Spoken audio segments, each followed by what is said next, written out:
چاہتا ہوں کہ پانچویں امام کی سیرت اور ان کے فضائل پر پوری مجلس پڑھو انشاءاللہ اس بار، اللہ تعالیٰ نے توفیق دی تو چاہ رہا ہوں کہ اس سے پہلے معاملہ پہلے سے کلیئرٹی ہو جائے آپ تک، اور میرے خیال میں اس وقت اب یہ وقت ہے کہ میں اس کو بیان کر دوں۔ ایک تو یہ کہ ہمیشہ یاد رکھیے گا کہ جہاں شرعی معاملات کا پیمانہ ہے وہاں پر اسلام نے ہمیشہ ان چیزوں کو پیرامیٹر قرار دیا ہے کہ جو عام انسان کی دسترس میں ہے۔ یہ بات ذہن میں رکھیے گا۔ اللہ تعالیٰ نے نئے اسلامی مہینے کا آغاز وہ چاند کو دیکھ کے قرار دیا، اور چاند کو دیکھ کے قرار دیا اس کا مطلب ہے کہ یہ وہ پیمانہ ہے کہ جو دنیا میں کسی کے لیے بھی آسانی کے سے دسترس میں ہے۔ چاند کا دیکھنا اور اس سے مہینہ شروع کرنا، رمضان کا روزہ اس سے شروع کرنا اور عید اس سے منانا، اس طرح سے خود نماز کے اوقات بھی اصل تو جو قرآن میں آیت ہے سورہ بقرہ کی، جو سورہ اسراء کی معذرت جو آیت ہے کہ اقیم الصلاۃ لدلوک الشمس الی غسق اللیل وقرآن الفجر ان قرآن فجر کان مشہودا، کہ نماز قائم کرو لدلوک الشمس الی غسق اللیل، سورج کے زوال سے، زوال آفتاب جو ظہر کا وقت ہوتا ہے وہاں سے لے کر الی غسق اللیل رات کی تاریکیوں تک، وقرآن الفجر اور فجر کی بھی نماز پڑھو۔ یہاں 5 نمازوں کے لیے 3 وقت بیان کیے گئے۔ ہمارے دلائل میں سے ایک دلیل کہ 5 نمازوں کو آپ 3 وقت میں پڑھ سکتے ہیں وہ یہ قرآن کی ایک آیت ہے کہ اللہ تعالیٰ نے 5 وقت نہیں ذکر کیے، وقت 3 ذکر کیے، زوال آفتاب، رات کی تاریکی اور فجر، ان میں نمازیں پڑھو۔ زوال آفتاب سے شروع کیا جو ظہر کا وقت ہوتا ہے، جب آفتاب اب ڈھلنے لگتا ہے۔ زوال آفتاب کا پہلے ذکر اس لیے کیا کہ امام صادق اسلام نے فرمایا کہ پہلی نماز جو فرض ہوئی تھی وہ ظہر کی تھی۔ اس خاطر ہے کہ اگر آپ کے ذہن میں کبھی سوال آیا ہو کہ قضاء عمری پڑھتے ہوئے ہم فجر سے کیوں نہیں شروع کرتے اور ظہر سے قضا کیوں شروع کرتے، اس کی وجہ یہ ہے کہ جو پہلی نماز فرض ہوئی تھی وہ ظہر کی نماز تھی، لہٰذا ظہر سے نماز کی قضا بھی ہم بجا لاتے ہیں جب قضاء عمری پڑھ رہے ہوتے شب قدر میں۔ تو اس کا معیار کیا ہے؟ اس کا معیار یہ ہے کہ سورج کو دیکھ، آج جو ہم سائنٹیفکلی اس نتیجے پہ پہنچے ہیں کہ مثلا 12:21 پر نماز کا وقت ہے، 12:21 اصل وقت تو نہیں ہے، 12:21 تو آپ کو دلوک کی شمس تک پہنچاتا ہے، یعنی زوال آفتاب تک یہ وقت آپ کو پہنچاتا ہے۔ آپ کو یقین ہے کہ ان ٹائمنگز کی جو کیلکولیشن ہے اس طرح سے کی گئی ہے کہ ہم ایگزیکٹ اس وقت تک پہنچ رہے ہیں جو قرآن نے ہمیں کہا ہے۔ اس لیے اللہ سبحانہ و تعالیٰ نے وہ وقت متعین کیا ہے کہ جو عام انسان کے لیے آسانی کے ساتھ اس کو سمجھنا ممکن ہو۔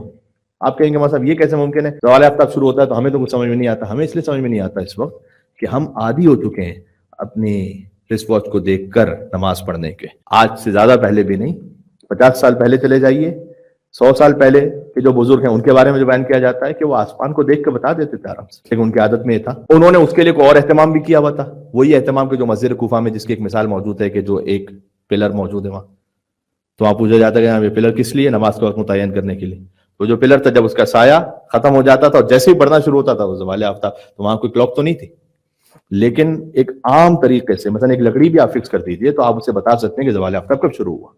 تو اللہ تعالیٰ نے سادہ رکھا ہے معاملے کو، یہ بات ذہن میں رکھیے گا۔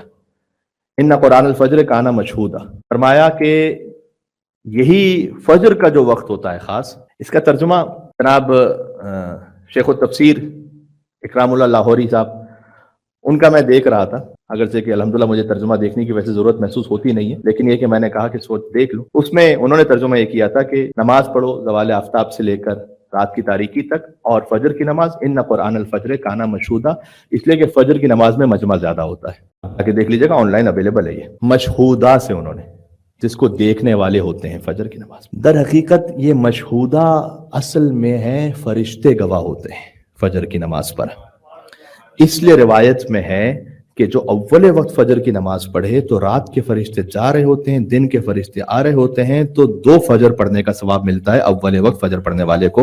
رات کے فرشتے بھی اپنے نامہ اعمال کے حساب سے لکھتے ہیں اور رات کے اور دن کے فرشتے بھی اپنے نامہ اعمال کے حساب سے لکھتے ہیں۔ ایک مل کے صلوات بھیجیے گا یا محمد و آل محمد، اللہم صلی علی محمد و آل محمد۔ آپ کے پاس اگر تفسیر اہل بیت اطہار نہیں ہے تو پھر آپ یہ ترجمہ کریں گے کہ مجمع زیادہ ہوتا ہے، اس کو دیکھنے والے زیادہ ہوتے ہیں، جبکہ در حقیقت ہم سب جانتے ہیں کہ فجر کی نماز میں تو مجمع سب سے کم ہوتا ہے، لیکن فرشتوں کا مجمع سب سے زیادہ ہوتا ہے، تو یہ یہاں مراد ہے۔ چاند کا معاملہ رکھا کہ نیا مہینہ شروع کرو، سورج کا معاملہ رکھا نماز کے وقت کے لیے، قربانی اس وقت تک نجس نہیں ہوتا چاہے اس سے نجس چاہے کوئی مل بھی جائے، جب تک اس کا رنگ و ذائقہ تبدیل نہ ہو جائے۔ تو قربانی کی پہچان کیا ہے؟ قربانی کی پہچان کا 3.5 بالش بائی 3.5 بالش بائی 3.5 بالش، بہت ہی سمپل، کوئی باقاعدہ بہت دقیق سائنٹیفک کیلکولیشن نہیں رکھی یہاں پر۔ ہاں اس کے بعد اسے متعین کرنے کے لیے اور آسانی کے لیے، البتہ آیت اللہ سیستانی نے تو اس سے بھی آسان کر دیا کہ وہ 3.5 بالش بھی نہیں 3.25 بالش ہے، اور اس کے بعد انہوں نے متعین کر دیا کہ ٹوٹل کوئی ایسا ظرف ہو جیسے 384 لیٹرز پانی آ جاتا ہو تو وہ قربانی ہے. تو انہیں آسان رکھا ہے. یہ ایک دلیل ہے ان بہت سارے دلائل میں سے کہ ٹیلیسکوپ سے چاند دیکھا ہوا کیوں حجت نہیں ہے. اس لیے کہ ٹیلیسکوپ سب کے پاس اویلیبل آج بھی نہیں ہے، اس وقت تو تھا نہیں. اللہ سبحانہ و تعالیٰ نے شریعت کو آسان رکھا ہے، اس معاملے پر رکھا ہے کہ جو ہر ایک کے پاس اویلیبل ہے. ورنہ آپٹیکل ایڈ سے اگر چاند کا فیصلہ ہو تو ہمیں یہ ماننا پڑے گا کہ ائمہ علیہ السلام کے زمانے میں بہت سارے ایسے چاند تھے کہ جو غلط لوگوں نے اس پر عمل کیا، کیونکہ انہیں بظاہر چاند نظر نہیں آیا تھا اور آپٹیکل ایڈ سے اگر دیکھتے تو موجود تھا. تو امام علیہ السلام تو اپنے علم امامت سے جانتے تھے، لیکن عام لوگ تو نہیں جانتے تھے. تو کیا وہ سب غلط کر رہے تھے صدیوں تک؟ یہ بات سمجھ میں نہ آنے والی. اس کا مطلب یہ ہے کہ اللہ سبحانہ و تعالیٰ نے آپٹیکل ایڈ کو معیار نہیں رکھا ہے بلکہ نیکڈ آئی کو معیار رکھا ہے. یہ آیت اللہ سیستانی کے دلائل میں سے ایک دلیل ہے. حوزہ علمیہ میں اس پر ایک اچھی خاصی بحث ہے. خود بحث کا مطلب ہے کہ علمی گفتگو ہے، کوئی تنازع جھگڑا نہیں ہے، علمی گفتگو ہے. اور اس پر آیت اللہ سیستانی نے باقاعدہ ایک مقالہ بھی لکھا ہوا ہے، یعنی رسالہ ایک پورا لکھا ہے کہ جس پر انہوں نے اپنی دلیلیں دی ہیں. یہ آیت جو میں نے پڑھی تھی اس پر میں ایک نقطہ آپ کے سامنے فضیلت کا ہی کہ جو امام علیہ السلام نے بیان کیا وہ پڑھ دوں آپ کے سامنے.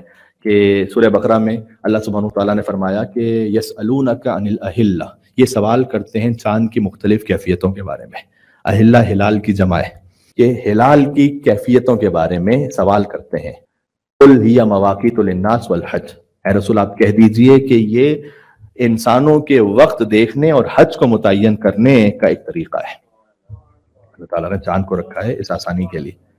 ٹھیک ہے مولانا، ساری دنیا جب الگ چل رہی ہوتی ہے تو ہمارے بڑا عجیب سے لگتا ہے. تو اس میں ہم آپ کو ایک جملہ یہ بھی کہہ دوں، کہتا ہے آیت اللہ سیستانی نے تو حج کے چاند کے لیے بھی جو یوزولی سعودی گورنمنٹ کے جو چاند ہے وہ ایک دن پہلے اناؤنس کرتے تھے، ویسے بھی افق سے ایک دن پہلے اناؤنس کر دیتے ہیں. تو انہوں نے اس پر بھی یہ فتویٰ دیا ہوا ہے کہ آپ کے لیے کوئی ایگزمپشن نہیں ہے حج کے چاند میں کہ آپ ان کی اناؤنسمنٹ کے ساتھ چلیں، بلکہ آپ نے وہ جو جینون شرعی چاند ہے اسی کو دیکھ کر ہی حج کرنا ہے. تو اگر ایک دن بعد ہو رہا ہو تو کیا کریں؟ انہوں نے احتیاط واجب لگا کر کہ آپ احتیاط واجب کے مطابق اسی چاند کو دیکھیں جو صحیح شرعی چاند ہے. ایک آسانی یہ فراہم کی کہ میں احتیاط واجب کہہ رہا ہوں، آپ فل عالم پر رجوع کر لیجئے. جب فل عالم پر رجوع کر لیں گے تو ہیں کچھ اور ایسے علماء جنہوں نے کہا کہ آپ تخیتاً وہاں پر فقط سعودی گورنمنٹ کا چاند ہے اسی کو ہی فالو کرتے ہوئے اپنا حج کر لیجئے. ورنہ ان کا آیت اللہ سیستانی کا جو ایکچوئل معاملہ ہے وہ تو یہ کہتے ہیں کہ نہیں میں آپ کو اجازت نہیں دے رہا. اس کا مطلب ہے کہ ساری دنیا حج الگ کر رہی ہے تو آپ ایک دن بعد کیجئے تو پھر کیجئے اگر پاسبل ہے تو. یہ وہ معاملات نہیں ہے کہ جس میں آپ کہیں گے. اب اس میں سوال کہ جب بالخصوص وہ موقع تھا رمضان عید کا تو کچھ واٹس ایپ گروپس میں لوگوں نے مجھے بتایا، میں تو اس میں شامل نہیں ہوں، کہ مولانا اس میں تو بڑی باتیں ہو رہی ہیں کہ یار we have been یعنی made a laughing stock to ourselves because کہ سارے مسلمان مثلا سیٹرڈے کو عید کر رہے ہیں، ہماری سنڈے کو عید ہے. اب مسلمان ہم سے مل رہے ہیں اور کہہ رہے ہیں عید مبارک، ہم کہہ رہے ہیں نہیں نہیں نہیں ہم آیت اللہ سیستانی مقلد ہیں، you should say Eid Mubarak to us on Sunday. یہ لوگ ہمیں حیرت سے دیکھ رہے ہیں. تو جناب دیکھیں گے آپ کو حیرت سے جب آپ ایسی بچوں والی حرکتیں کریں گے. تو آپ کو کس نے کہا یہ کہنے کے لیے کہ نہ نہ عید آپ مل لیجیے، عید مبارک کہہ لیجیے، اس میں کیا فرق پڑتا ہے؟ خود اپنا اور اپنی شریعت کا مذاق وہاں کیوں اڑا رہے ہیں کہ جہاں پر ایک انسان اس لائق ہی نہیں ہے کہ اس پورے بیک گراؤنڈ کو سمجھ سکے. اور آیت اللہ خوئی کے مقلدین کے لیے تو پہلے عید ہو چکی تھی تو معاملہ اور بھی بہت آسان تھا. اس کا مطلب یہ نہیں ہے کہ اگر کوئی ہم سے عید مبارک ایک دن پہلے کہہ دو ہماری عید ایک دن بعد ہے تو ہم پر حرام ہے اس کو عید مبارک کا جواب دینا کہ ہم نے کوئی بدعت کر دی. آپ کہیں عید مبارک، ماشاءاللہ عید مبارک. اچھا اگر فرض کیجئے کہ ہماری عید ہے اور ہمارے سرکل میں کچھ لوگ ایسے جن کی اگلے دن عید ہے تو یہ بھی ضروری نہیں کہ آپ انہیں کے سامنے سیوئیاں کھائیے. ضروری نہیں کہ عید کو منانے کے لیے یہی ضروری کہ اس دن ہم سیوئیاں کھائیں گے، اسی دن ہم سب کو عید مبارک کے میسج بھیجیں گے، آپ ویٹ کر لیجیے، آپ اگلے دن بھیج دیجیے، کیا فرق پڑتا ہے؟ تو اس کے لیے بہت آسان ہے کہ آپ اپنے شرعی وظیفے پر بھی عمل کر لیں اور لوگوں کے ساتھ بھی رہیں، اس میں کوئی فرق نہیں پڑتا. تو آپ یہاں جب عرفہ کا دن ہوگا تو کے مقلدین کے لیے تو ہو سکتا ہے آپ کو عید مبارک کے میسج آ رہے ہوں، آپ جواب دے دیں کیونکہ آپ کی عید ایک دن بعد ہوگی، آپ جواب دے دیں عید مبارک ٹو یو ٹو، ختم. جس دن عرفہ کا دن ہوگا اس دن آپ کو میسج آ رہے ہوں گے، دعا میں یاد رکھنا. آپ کے لیے ضروری نہیں کہ یہ سب کو بتاتے پھریں کہ میرا تو عرفہ کل ہے اس لیے میں کل یاد رکھوں گا، آج یاد نہیں رکھوں گا کیونکہ مجھے گناہ ہو جائے گا. اور ہمارے یہاں اناؤنسمنٹ ہے، آپ کہیں کہ جناب انشاءاللہ یاد رکھیں گے، آپ بھی یاد رکھیے گا، بہت سادہ سی بات ہے۔ اچھا مولانا یہ مسئلے حل کیوں ہوں گے، کیسے ہوں گے، وہ میں آپ کو بتا چکا ہوں، امام زمانہ کے ظہور پر حل ہوں گے، اس سے پہلے نہیں ہوں گے، ایکسپیکٹ نہ کریں۔ اللہم صلی علی محمد وعلی محمد۔ تو میں عرض یہ کر رہا ہوں کہ جہاں آپ نے جس شے کا اظہار کرنا ہے وہ بھی آپ کو سمجھ ہونی چاہیے کہ مجھے کہاں کس شے کو کس طرح سے ریسپونڈ کرنا ہے، تو آپ اپنے آپ کو لافنگ اسٹاک خود بنا لیں گے اگر آپ اس طرح کی بات کریں گے تو۔ اس لیے یہ مسئلہ حل کیسے ہوگا مولانا، یہ کیوں ایسا نہیں ہوتا کہ یہ سارے فقہا بیٹھ جائیں اور ایک جگہ بیٹھ کر کوئی ایک نتیجہ نکال لیں، یہ امپاسبل ہے، میں آپ کو بتا رہا ہوں۔ کیا کبھی ایسا کسی اور فیلڈ میں ہو سکا ہے؟ نہیں ہو سکا کہ مثلاً سارے ڈاکٹرز بیٹھ جائیں ایک جگہ اور کہیں کہ جناب تمام بیماریوں میں ہم لسٹ بنا لیتے اور اس میں یہ بیماری کا یہ علاج ہے اور سب نے اس پہ اتفاق کر لیا، ایسا نہیں ہوگا۔ انڈرسٹینڈنگ ہے، حدیث کو سمجھنے کے لیے جو درایت ہے ہر ایک کی اپنی اپنی اپنی مختلف ہے، لیکن سب چونکہ عادل ہیں، معصوم نہیں ہے، عادل ہیں۔ عادل کا مطلب یہ ہے کہ جو فتویٰ دیتے ہوئے اپنی خواہشات نفسانی کو انوالو نہیں کرے گا درمیان میں، یہ عادل، ہاں لیکن معصوم نہیں ہے۔ اب ہو سکتا ہے کہ دو انٹرپریٹیشن ہو، تو مولانا اس میں اتفاق کیسے ہوگا؟ اتفاق ایسے ہی ہوگا کہ جب حضرت حجت تشریف لائیں گے، اور یہ حدیث میں آپ کے سامنے پڑھ چکا ہوں کہ لما ضرب الحسین، جب امام حسین علیہ السلام کو ضربتوں کے ساتھ شہید کیا گیا تو نادا، ایک منادی نے ندا دی، من بطنان العرش، عرش کی گہرائیوں سے، کہ اب تمہیں اللہ توفیق دے گا نہیں کہ تم یوم العید، اضحیٰ اور فطر ایک ساتھ منا سکو، یہ سزا ہے اس امت کی۔ حدیث میں فرمایا آپ نے، آپ امام حسین پر رونے والے ہیں، لیکن کچھ چیزوں کے آثار اثر وضعی ہیں۔ ایک، اللہ سبحانہ وتعالیٰ نے معاملہ ساری دنیا میں اب اس طرح سے رکھا ہے کہ تم متحیر رہو گے، یہ حدیث کا لفظ ہے، یعنی سرگردان رہو گے کہ اب عید اس دن ہے، اس دن ہے، اس دن ہے۔ آپ اپنی شرعی وظیفے کو سمجھتے ہوئے اپنی ڈیوٹی پوری کر لیں، لیکن یہ مسئلہ کلیکٹیولی اس وقت حل ہوگا جب امام زمانہ تشریف لائیں گے، امام نے فرمایا۔ اس سے پہلے یہ یتیمی کا دور اسی لگایا جاتا ہے۔ تو ہم جو کہتے ہیں، دیکھیں مرجعیت کا انسٹیٹیوشن بہت اسٹرانگ ہے غیبت امام میں، لیکن امامت کا جو انسٹیٹیوشن ہے اس کا کوئی ریپلیسمنٹ تھوڑی۔ ہاں امام علیہ السلام جب فرمائیں تو ان کا ایک حکم وہ ساری دنیا پہ نافذ ہے۔ اب امام علیہ السلام یہ فرمائیں کہ افق کے مطابق ہے یا اشتراک لیل ہے یا کوئی اور حکم ہے، امام علیہ السلام کو امام جانتے ہیں۔ میں جب آ رہا تھا تو سوچ یہ رہا تھا کہ کچھ شب جمعہ گزر گئیں اور ایک معصومہ کا ذکر نہیں ہو سکا۔ آپ اپنی حاجات کے لیے دعا مانگیں شہزادی سکینہ سلام اللہ علیہا کے ذکر سے۔ کیوں؟ شیخ عباس قمی کا نام کس نے نہیں سنا ہوا؟ مفات الجنان کے مؤلف، ان کے بیٹے ہیں حاج علی محدث زادے۔ محدث زادے نے اس لیے کہا جاتا ہے کہ محدث کا بیٹا، ان کا یہ واقعہ ہے۔ وہ روزہ خان تھے، مصائب پڑھتے تھے، تو مصائب پڑھتے ہوئے ایک مرتبہ گلے میں تکلیف ہوئی، اور جب ڈاکٹر سے مراجعہ کیا تو پتہ یہ چلا کہ اب کینسر ہے شدید۔ تو فکر مند ہوئے، کچھ ڈاکٹرز کے پاس گئے، ایک انگلش ڈاکٹر وہاں اس وقت ہوتے تھے تہران میں، ان کے پاس گئے، انہوں نے کہا کہ میں آپ کا علاج کروں گا لیکن ایک کنڈیشن ہے اس میں، 6 months کے لیے آپ نے بالکل خاموش رہنا، کچھ بھی نہیں بولنا۔ انہوں نے کہا یہ امپاسبل ہے، اس لیے کہ مسلمان ہوں، نماز فرض ہے۔ اگر وہ فرض ہے تو بس فقط نماز کی حد تک آپ نے کہنا ہے زبان سے، باقی کچھ بھی نہیں کہنا، خاموش رہنا 6 مہینے، تبھی آپ کا علاج پاسبل ہے۔ حتیٰ یہ کہ اگر آپ کو پانی چاہیے تو لکھ کر کہیں کہ پانی چاہیے۔ تو کہتے ہیں مجھ پر ایک بڑا سٹریس کا زمانہ بھی تھا اور محرم آ گیا، اور جب آس پاس کے گھروں سے مجلس کی صدا آنا شروع ہوئی تو میں اپنے دل میں بڑا ملول تھا اور رنجیدہ تھا کہ مولا اس بار آپ کے مصائب کا ذکر نہیں ہو پائے گا۔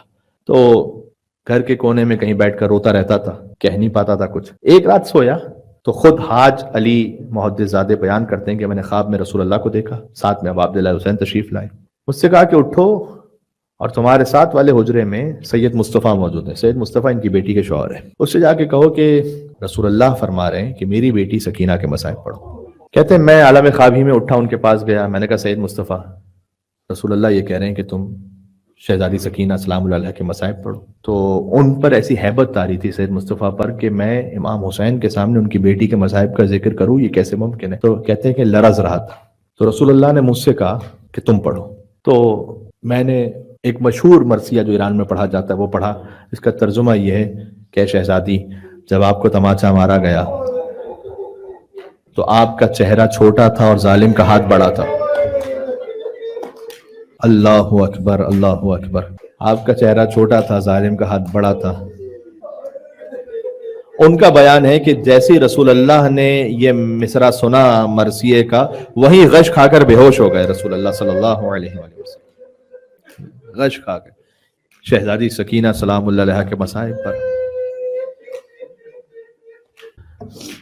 بہت خوب کہا ہے ایک فارسی شاعر نے، میں کہتا ہوں روایت ہے، کاش مصائب کی روایتیں کاش صحیح نہ ہو، پتہ نہیں، لیکن یہ ہیں کتابوں میں کہ سکینہ کو بار بار گرا دیا جاتا تھا اونٹ سے، ایک بچی کے جو چل رہی ہے اسے اونٹ سے گرا دیا جاتا تھا اور کھینچ کر ظالم تماچے لگا کر دوبارہ لے کر آتے تھے اور اونٹ پر بٹھاتے تھے۔ خدا آپ کی اولادوں کو سلامت رکھے، کوئی غم نہ عطا فرمائے سوائے غم ابا عبداللہ حسین علیہ السلام۔ بیٹی کا غم تو وہی محسوس کر سکتا ہے جسے اللہ تعالیٰ نے بیٹیاں عطا فرمائی ہیں۔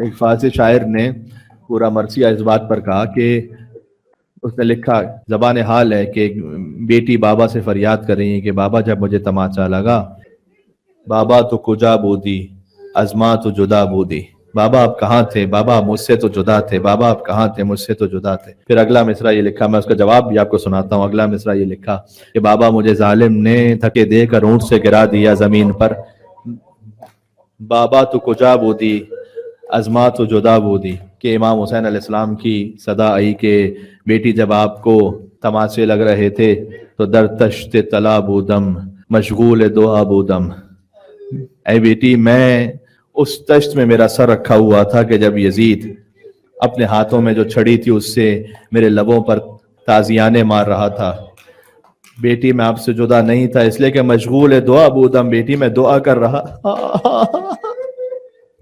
بیٹی میں دعا میں مشغول تھا۔ پروردگار تو سکینہ سلام اللہ علیہ کے صدقے میں جو مومنین یہاں پر ہیں ان کی تمام حاجات کو پورا فرما۔ وہ واقعہ میں اس طرح سے ہے کہ جب حاج علی محدث زادے نے عالم خواب میں وہ فقرہ پڑھا جس سے امام حسین اور رسول اللہ گویا غش کھا گئے کہ سکینہ کا چہرہ چھوٹا تھا اور ہاتھ بڑا تھا، تو کہتے ہیں کہ جب میں اٹھا تو میں نے دیکھا کہ میں خود فریاد کر رہا ہوں، چیخیں مار رہا ہوں جیسے خواب میں، اور میری زوجہ نے آ کر مجھے ہلایا اور کہا کہ تم عالم خواب میں بار بار فریاد کر رہے ہو، یا حسین چیخ رہے، اور اس وقت میں نے محسوس کیا کہ وہ جو گلے کا کینسر تھا وہ اس کا اثر نہیں بچا تھا اور وہ ٹھیک ہو گیا تھا اور میں بات کرنے کے قابل ہو گیا تھا۔ اور جب میں بعد میں ڈاکٹر سے رجوع کیا تو پتہ چلا کہ نہیں، اس کے اب آثار نہیں ہے، تو پتہ چلا کہ مجھے شہزادی سکینہ سلام اللہ علیہا کے ذکر کے صدقے میں مجھے خواب میں یہ بتلایا گیا کہ وہاں سے شفا ملے گی تمہیں۔ تو آپ کی جہاں کہیں جو مریض ہیں اور جو حاجات کے متمنی ہیں اور جو کچھ سوچ کر آئے ہیں کہ پروردگار عالم انشاءاللہ اپنی حاجات آپ ان کی بارگاہ میں پیش کریں گے تو بھی شہزادی سکینہ کے صدقے میں نوازے گا پروردگار، ان تمام مومنین کے حاجات کو پورا فرما، شریعت اسلامی کو سمجھنے کی توفیق عطا فرما، امام زمانہ علیہ السلام کے قلب کو ہم سے راضی و خوشنود فرما، حضرت کے ظہور پر نور میں تعجیل فرما، پروردگار شہزادی سکینہ کی زیارت سے ہم سب کو مشرف فرما۔ اللہ اکبر۔ ایک آپ گریہ فرما چکے ہیں، مجھے وہ فقرہ بھی یاد آ گیا کہ وہ واقعہ کہ جب شہزادی سکینہ کی قبر کو کھولنا پڑا اور سید ابراہیم جیسے نجیب الطرفین سید نے اس لاشے کو نکال کر قبر کو پختہ کیا تو وہ بار بار فریاد کرتے تھے اور چیختے تھے، اور جب ان سے پوچھا گیا بعد میں کہ آپ کیوں چیختے ہیں فریاد کرتے ہیں تو انہوں نے جواب یہ دیا کہ مثلا کئی صدیاں گزرنے کے بعد بھی چہرے پر زخموں کے نشان ہیں۔ میں کہتا ہوں کہ جو کئی نسلوں بعد ایک سید کے لیے دیکھنا ناممکن ہے تو وہ حسین کے کٹے سر نے نو کے نیزہ سے اس منظر کو امام زین العابدین علیہ السلام نے بندے ہاتھوں کے ساتھ اور شہزادی زینب سلام اللہ علیہا نے